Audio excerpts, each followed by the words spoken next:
झाझड़ी मरौआ छवैल हो बाबा, बिचावा में बेदिया बनाय, बिचावा में बेदिया बनाय।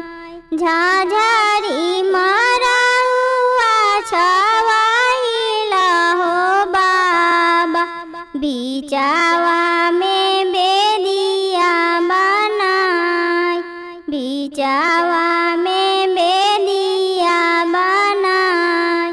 घेरी अइले यहाँ बाबा घाट घन घोरावा, आई गइले साजन बरियात, आई गइले साजन बरियात।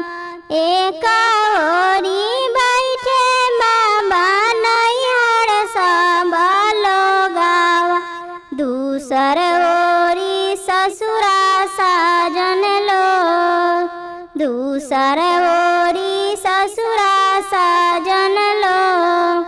बिचावा में बैठेली तोहर सुंदर धियावा, परे लगले बड़े बड़े बूंद, परे लगले बड़े बड़े बूंद।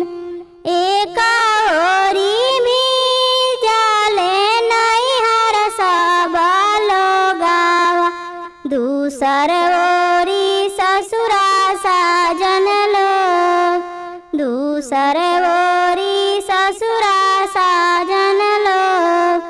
बिचावा में भी जेली बेटी हो सुंदर बेट, साथवा में लहंगा पटोर, साथवा में लहंगा पटोर।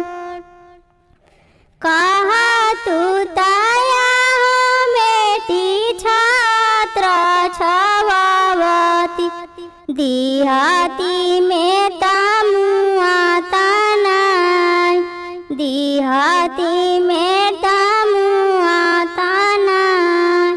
काहे लागिया बाबा छात्र उरे हिबा, काहे लागी तमुआ तनाय, काहे लागी तमुआ तनाय। आजू तबानी बाबा राहुरी महलिया, भोरे विदेशिया के साथ, भोरे विदेशिया के साथ। झाझड़ी मरौआ छवैल हो चाचा, बिचावा